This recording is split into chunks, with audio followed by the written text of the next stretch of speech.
Hands up if you've got an Instagram account. I know that I do. And keep your hand up if you've actually given it a bit of attention over the last 30 days. Have you been posting every day on stories and in the posts? If not, and you want to find out why that's important, then I encourage you to stick around for this podcast episode. We're in season 8, episode 27, and today it's all about Instagram. I have invited on an Instagram expert. It's somebody that I've been hassling to come onto this podcast for ages. I've known Chris Taylor for a while now through Instagram, got to know him through there, and one of the very, very few plus points of these coronavirus crisis is that to get hold of experts now is easier than ever. And seeing that we're on lockdown, he can't go anywhere, I've managed to pinpoint him down to tonight where we're able to sit down and have a really good chat. If you want to go watch the video, head over to YouTube, Facebook, Instagram, wherever, at Boostly UK. But this is the audio version, and there is so many tactics and advice that we give you. Plus as well, make sure you go and follow Chris on Instagram. His handle is christaylor.ig, and also from there you can sign up to his daily email list and all of the other cool things. But for now, what I would encourage you to do before you do head over, go to hostfully.com, go and get your free digital guidebook for your guests so you can wow them before they arrive. If you want to upgrade, go premium. If you put in Boostly2M in the promo code, you get 2 months free of their premium service, which is really cool. Also as well, this is brought to you by the Book Direct membership. Chris talks about tonight about having 30 days worth of content. When you've got that with the Book Direct membership, 30 days of content, you just copy, paste, personalize and post. Instagram, LinkedIn, Facebook, you don't have to think about content at all. It's all there for you. All you got to do is personalize it to you, your business and your brand, and you're good to go. So go check out boostly.co.uk/BDM. Please make sure that you listen to this podcast, but most importantly, implement the advice into your business. This is an interview with Chris Taylor, the Instagram expert. For those of you that don't know me, me and my ex-business partner, Steve Fryer, we built up an Airbnb business since 2018. We became really well known in that industry, in your industry actually, very, very quickly, using social media. We did a bit of service accommodation training. We had a product that we sold, which was called the Complete Guide to Service Accommodation. It's now being sold by multiple different users all over the internet, be it for like 30 quid I've seen, which is all good fun. But we made a lot of money considerably selling that product all through my Instagram following that I built up. I walked into a mentorship meeting with my mentor at the time. He basically said, if you're making money being able to generate that from your Instagram profile, there'll be other experts, other businesses that need to know that knowledge and need to be able to learn from you on how to do it. And I'll be totally honest, at the time, like I didn't really know what I was doing. When I first started the company, I was just documenting my journey, telling people my story, giving away everything that I learned, the good, the bad, the ugly, and I built up a following from it. But then when I started to really research the platform and what made it great, I started to see some opportunities to help others do the same. And the Airbnb industry was one that we used our tactics quite specifically. And I'll go into a few different things that we do. But location is the biggest thing that we used on Instagram in the Airbnb world, and it helped us get direct bookings quite well. If you could just explain very quickly in simple terms, what's Instagram stories, what's this Instagram TV that we've heard about, what is a hashtag? If you just sort of walk us through some of the bare basics, please, when it comes to Instagram, buddy. Instagram primarily was built as a photo sharing platform for photographers, right? It's been going for a number of years now, recently acquired by Facebook. It is a photo and video sharing platform, and it's basically the easiest, for me, it's the easiest way to connect with an audience purely because of the amounts and different types of content that you can produce. So what I like to call it is, with Instagram, you've got the best combination between Facebook, now TikTok is in the arena, and YouTube. So you've got photo and written content, you've got long form video content, and you've also got short form entertainment content. It's primarily used by the best people to document their lifestyle, document their journey, and show people that they're actually doing what they're talking about. Because each Instagram account, especially the top ones, has normally one specific thing that they're looking to help people with, especially from a business perspective. So not just posting random stuff, but having a strategy behind it that helps. Instagram TV is long form content. So it's any video that lasts longer than a minute. Best way to explain hashtags are they're like a back of a non-fiction book, so like an index in the back of a non-fiction book. So if you're looking for specific topics or specific types of information, if you've got a non-fiction book or an encyclopedia, you flick to the back of it, look what page it's on, and go to that page, and there's your content, which is about that one specific subject. Now, hashtags work in the same way. They are simply a way for the platform to organize content. How have you personally used a hashtag strategy to sort of build your brand on that platform? We do hashtags in a very different way. We basically, because we're putting out content which answers people's problems, I don't know if you've tried this before, but if you use the hashtag property or hashtag entrepreneur as an example, probably the most common ones in our industry, to gain traction before it disappears and slides down that hashtag and then gets lost again. And you may as well have not attached it in the first place. Because what you'll notice, if you go to the recent section when you search in your hashtags, so go into Instagram, type in hashtag entrepreneur, go into the most recent section, click on a post, to the most recent post, then come off it, refresh the page 5 seconds later, you'll no longer be able to see that post, it'll be gone. So what you need to be doing is really coming down the volume of posts per hashtag. So rather than hitting anything above 1 million, if you've got under 10,000 followers and a lower engaged following, you want to be trying and spending as much time in those hashtags as you possibly can. Do you have a set 30 hashtags that you store on your phone, on your notes? So when you put a post up, you just go, right, grab it, copy, paste, or are you, for each post, looking at different variations, talking about different things? So we have a bit of software that we use. It's called flick.tech, so FLICK. .tech. If you Google it, it will come up. And what it enables you to do is put in a keyword. And I think you can get a free version, which is pretty good. I pay for it because we use it for our agency. But it enables you to put a keyword in and set the volume ranges. So you go in there, you have your keyword, and you go, I only want to see hashtags, the top performing hashtags, which have got less than 100,000 posts against that keyword. That will then pick 15. So I then just go and select 15 of them, copy them into a note section, and then do the same for 500,000 and then 1 million plus. When it comes to the hashtags, does it make a difference if you put it in the post or if you put it in the first comment? What's the reasoning behind it? Why do others say other things? What's your advice on it, and what's your opinion on it, more important? It doesn't make a difference, no. There is one thing that could cause a difference, and I'll explain to you what that is. But the reason people do it is because the majority of people will share their Instagram content directly onto Facebook. It's the biggest tell ever when you can tell that someone's got one bit of content and then just copied and pasting it everywhere when they've got a big block of hashtags at the bottom of it. So people started to put them in the comments just to hide them so they don't go across when you're sharing content. That was the main reason. When it comes to the actual research that you do, and I say you look at every keyword that you use more or less, and you try it all out. Have you got more technology that's doing that, or have you just got a list like an Excel sheet on your computer, hashtags that you've tried and tested over the years, or are you relying on a bit of a software, a bit of a kit to help you with that? I don't change them too much because as long as you have more than 5 different sets, you avoid the shadow ban altogether. So as long as you've got 5 keywords to use, if you don't get the hashtag reach that you're looking for, so if you're not getting over like 100 hits on your hashtag, so if you look in your insights, you only have insights if you're a business account. So if you're not currently a business account or you don't know how that works, most likely you're a private account now, so you're a person. So to switch, all you need to do is click your profile photo icon in your bottom right hand corner, then go to the 3 lines, the hamburger menu in the top right, and then click into settings, then go into account, and then from there you'll see switch to business or switch to creator. Ignore the creator, it's for influencers mainly to be able to sell products. Doesn't really have that much of a change, but the minimum you want to be is a business account because it gives you access to data called Instagram Insights. Again, for everybody that's wondering and hasn't done this already, with Instagram, by following that exact step that Chris just explained there, switching to a business account, not only do you get the benefits of the Instagram analytics, but you can hook it up to your Facebook business page.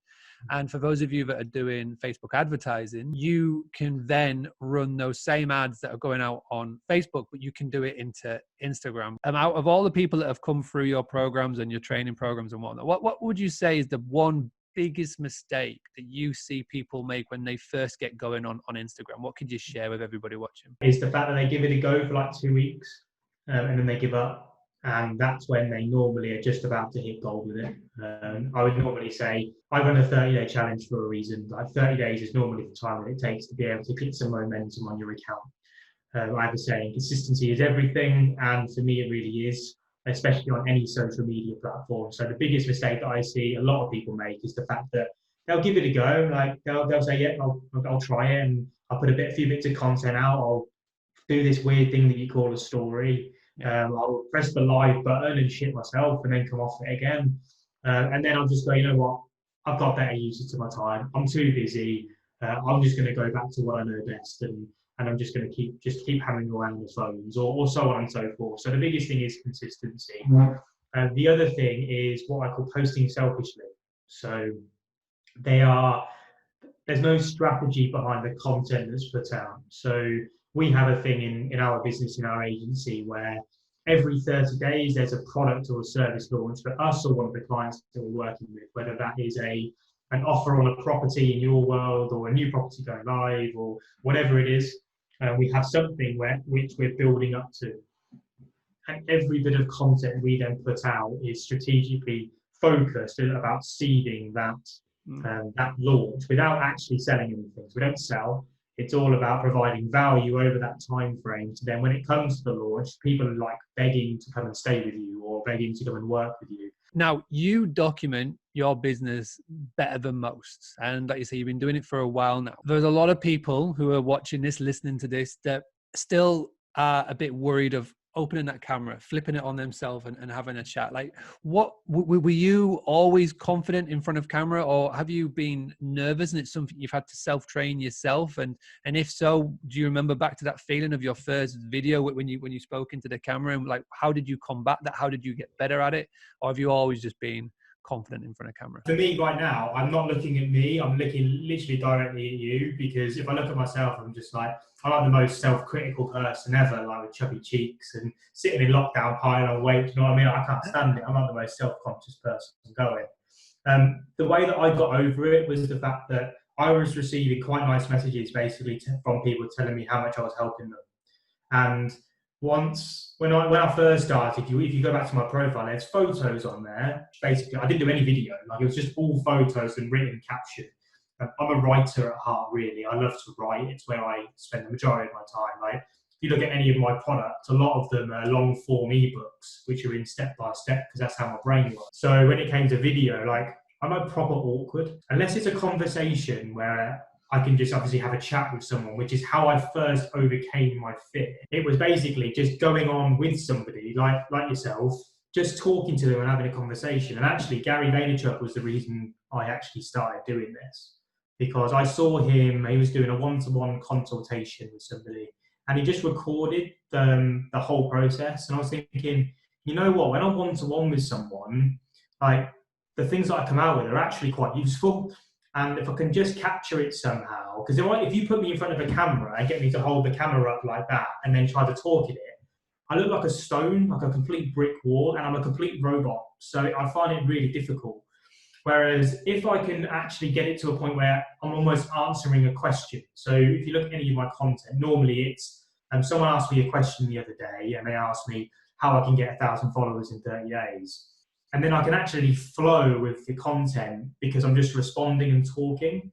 And what I think a lot of people struggle with, and I did at the start, was this image that you have to set your tripod up, your big ring light, and then you have to stare directly into the camera, don't blink at all, and just try and deliver content.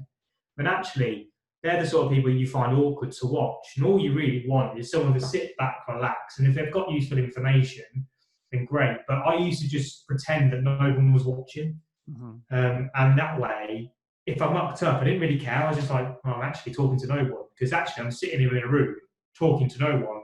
It just happens to be recorded and put out to more and more people. So if there is a business right now, hospitality business is the hospitality podcast, obviously, that's looking to get started on Instagram, or they may have just started and they want to improve, what would be that one big tip? So that most common tip that you give to everybody when they go into your messages and go, Chris, need a bit of help? For me, the biggest thing that you can do right now is focus on connecting with people. We've got such a huge opportunity right now where online networking is actually becoming normal. before this whole pandemic, before like people were spending an hour's commute going to a networking event, meeting loads of people, and I did it. I love networking events. I miss them to death right now. I actually don't know what someone's bottom half looks like anymore. I'm so used to just seeing t-shirts and heads. Like it's like no one's got any legs anymore. But I miss networking massively. But I think we've got such a big opportunity. And if you're a business right now looking to use Instagram or any other social media platform, what I would look to do is just focus on networking and connecting with your ideal audience. My biggest tip right now, and then also moving out of this pandemic into something else, is spend time leaving meaningful comments on your ideal client's work. And then the other thing is to then slide into the DMs and say hello to people. Everybody, I think, with social media, and influencers are as guilty as this as anybody, but they get associated and they get obsessed with the numbers game. You know, I want to have 100,000 subscribers. I want to have 100,000 followers, etc. They want to get the biggest and the biggest numbers because they feel that with the bigger numbers, then the more potential money they can make, or, you know, they just associate the follower with an amount. Now, as we all know, it's quality over quantity. But then there are people here who look at Instagram and look at sort of social media, and they look at the big numbers, and then they get presented with opportunities where they can buy followers. The reason why you see these platforms around is that influencers, social media influencers, they knew, and they got taught by the people that were doing this, like the fella you explained, that the more followers you get, the more brands and businesses will be looking to work with you. But the problem is that brands and businesses have got smart over the years, and they have learned that it's not just all about the monetary metric, not all about the numbers. It's about the engagement and the actual real followers that people have. But you definitely 100% still see it. Now, to finish with, before we go on to the quickfire questions, I would love to know, of all the businesses that you've been in and are in now, and all the networking events that you've gone to, and obviously all the conferences and all the people that you've met, what is the one bit of advice that you see being given by your peers in the industry that you just do not agree with? There's one thing, literally, I've changed my mind on this just recently, actually, and I put it in my daily email that went out this morning. And it was that volume is everything. Everyone talks about posting as much content as you possibly can, right? Like, make as much noise as possible. Content. And the more that you post, the more reach that you get, the more visibility you get, the more followers you get, the better results you get. And actually what I've found is, because I've increased content levels across a lot of my accounts that I manage at the moment, and there is actually such thing as content fatigue and content overwhelm. And you posting volume is great. However, at some point, you're going to start pissing people off. And as much value as you can give, people can get fed up. And what I'm now starting to see is actually, and I'm talking high volumes here, I'm talking like a Gary Vee telling you to put 100 bits of content out a day, with 60 of it, or 50 of it being Instagram stories, and then 50 of it being whatever, on Twitter, LinkedIn, Instagram, wherever. And omni-platform, I agree, be everywhere. Like, you've got scheduling software to be able to do it. Just leverage the systems and the automation that I know you talk about all the time. Use it, leverage it, and be everywhere. But actually be considerate and start thinking about the content that you're putting out. Because I see so many people now just say, don't think about the content, just put it out there. Just create something, take a photo, put it out, take a photo, put it out. And there's no strategy behind it. There's no thought pattern of, when I put this out and spending my time creating it, what is my outcome? What am I looking to achieve? Actually think about what you're trying to achieve with your content and what message you're trying to deliver and who you're looking to help. And actually, you can then produce volume, but be considerate with the fact that there's a lot of people using social now. And if you get it right at the right timings, with the right processes, with the right automation systems in the background, 1 to 3 pieces of content a day is more than enough. Figuring out what works best and how to do that. And again, test Instagram by all means, because so many people use it. Okay, so you are obviously a busy guy, traveling all over. You've obviously got movies and series that have been on your to watch list, whether it's on Netflix or Sky or whatever. What has been something you've had a chance to catch up on Netflix or Sky or whatever, and what can you recommend to people, whether it's a movie or a TV series? Oh, I actually watch a lot of these series. Actually, if you've not seen the McQueen documentary, I've only just watched that recently. But he's a clothing designer, and he committed suicide just recently. Actually, God bless him. And that series was actually recommended. I was watching a Rob Moore video, and he recommended it, and I watched it. And it's breathtaking. Yeah. So that was awesome. And I've never watched Breaking Bad before, so I've just started watching that, and that's meant to be really good. And everyone says you get through the first 3 episodes and you're hooked for life. Yeah, we'll see how that goes. I'm on episode 2 at the moment. So. Yeah, I lasted till episode 2, and I was just like, no, I can't do it. I do like it.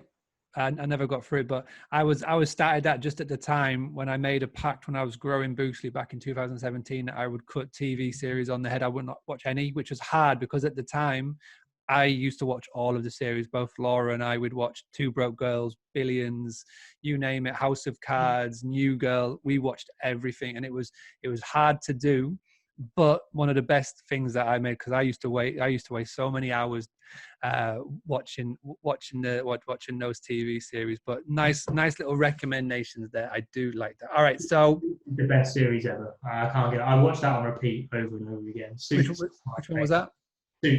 Suits, yeah, no, Suits is series ever. There are a few of them that I totally missed, but like I say, now I've just been so ingrained to not watching TV, not watching series. It's hard to get back in. Although since being on lockdown, Bargain Hunt has sort of snuck into the TV. It's one of those ones. This always seems to be on. Right, what is the one thing that you've missed most since being on lockdown? That one thing that you used to do but not being able to do. It's going to sound really sad, but like hanging out with my office mates. So I've got 2 people that I work really closely with, and like the office family on this. Yeah. The gym I miss and the cinema. They're the 3 things I don't know. They're the things. 100%. Don't worry. Like, there's been a lot of people who have said that being in an office environment, being around office work colleagues, that's been a big one. But yeah, I totally agree on the cinema. I love nothing more than going to a cinema and just switching off from the world, phone off, and just being. One place I don't use that phone. One place. Yeah. Yeah, 100%. All right. Your favorite purchase in the past year under £100? What's been that one thing that you've bought under £100 in the last sort of year that you're a massive fan on? Oh, mate, well, a lot of my money goes on traveling. So I would have to say, I won't lie, I've got a latest Microsoft keyboard and mouse, which is so much better than this laptop that I type on. That's been the dream when I've been writing my book recently. So yeah, I haven't spent much money in the past 6 months with everything that's been going on. So yeah, that would be my purchase under £100. And we heard it here first. There's a book on the way, which is nice. How's that going on? There is. I mean, it's a guide to 10K followers. Like, it's a breakdown. Nice, another guide. Lovely. You are a writer. That's good to know. Okay, so obviously you're on the road a lot when we're not on lockdown. Do you have a favorite podcast, or do you have a YouTube channel that you could recommend to anybody that is tuning in? Apart from this one, you're too kind. I watch a lot of fitness. There's a guy called Christian Guzman who's a fitness influencer. And he is also one hell of an entrepreneur. So he's got gym, energy drink company, clothing company, coaching company, and he generates more money just through social media traffic than I've ever seen. So I watch that. Like, that's my lifestyle show that I watch. Yeah. So Christian Guzman on his fitness journey. Would he be one of your ideal clients to work with if you could work with anybody? He knows way much more than what I do, mate. Flipping out, the guy's got over 1 million followers. He's got the most rampant fans ever. I'd love, there's some people where you just love to spend time just looking at their direct messages. I'd love to see some of the direct messages that he gets sent on a day-to-day basis. It'd be hilarious. That'd be a good one. And finally, obviously, you've had the accommodation business in the past and whatnot. You know what direct bookings is all about. So what would be your one big advice to pass on to anybody listening if they wanted to help increase their direct bookings? Yeah, for me, it is all about connecting and using the messaging functions on social media more effectively. So not just putting content out there and expecting results, but proactively prospecting. So the only way that we got direct bookings was by going out and asking for them. Yeah. So we were actually going out. I mean, it's simple stuff, right? Like, it's just using the direct message, using that microphone and the voice note to really actually gain the attention rather than sending a copy and paste message to everyone. the voice note made the biggest difference when we were getting responses back from people, and that really helped. I think the main takeaway there is just ask. The amount of people that are scared to do so, just ask. And, Dan Meredith, a guy who I followed for years, says it all the time: shy kids don't get sweets. So again, take that, put it into practice, and all that we ask, Chris has given up an hour of his time, which much appreciated for, and we're doing these free daily videos over the course of the last 6 weeks. All we want to do, all I want to see, all that Chris wants to see, is that you listen to this or you watch this, take on advice, learn just one thing, even if it's just one takeaway, but most importantly, put it into practice tomorrow. So whatever you can do to put it into practice, because then that will mean that you're learning, but most importantly, taking your business forward and moving the needle. Chris, any final words that you'd like to say before you leave us this evening? No, not specifically. I think the biggest thing for me is obviously consistency. So don't give it a go for a couple of days. Give it 30 days. Just commit to posting something on there for 30 days. And if you're interested in personal branding and about how we've got some really cool people coming on, we're just about to launch our Brand You podcast. So it's coming live on the 1st of May, I believe we're launching. We've got some cool people on, from fitness influencers to heavy entrepreneurs. So if you're interested in personal branding and hearing some cool stories, then come check out the Brand You podcast. I will be shouting about it so loudly over the next 2 weeks. So if you're following me, there's no doubt you will not hear about it. Good. And yeah, go and check out Instagram. It's christaylor.ig. Go and follow, go save it, go send him a message, say that you discovered it through the Boostly podcast. And yeah, a massive thank you for Chris for doing that. And again, all of these show notes, because we have thrown a lot at you in this episode, all of the show notes will be on the Boostly website. Go to boostly.co.uk/podcast. Just look for Chris's face. We're in season 8, and you can go and click on and get it all in there. Go to Chris's Instagram, go to the podcast when it's live, and so much more. But finally, all I ask before I leave you today for another episode is to share this video, share this podcast, share this live stream that you are watching right now with just one person. So comment below and tag somebody. Click that share button, which is in the bottom left-hand corner. Go and share it in a Facebook group. Go and share it on your personal wall, but tell people about this. Doesn't matter whether it's hospitality or not, because all of these tactics and tips massively can help any business. So if you just go and do that for me, that would be great. And finally, if you are listening to the audio version and you have an Apple phone, go rate, review, and subscribe. We have just passed the 20,000 download mark, which is phenomenal. And we are in the top 25 in the UK for podcasts, which is unbelievable, to be perfectly honest. And it's all thanks to you that is sharing it and telling everybody about it. So appreciate that. And we will be back again with the next episode where we're talking about pricing post-corona. We've got Price Labs coming on, and we're going to share some really cool stats, surveys, and data that Price Labs have pulled for this episode. So that's going to be the next episode that you can find by tuning in at boostly.co.uk/daily boost to get a little bit of a nudge before we go live on Facebook. All right, everybody, thank you very much. Have a good evening, and we'll speak to you all very soon.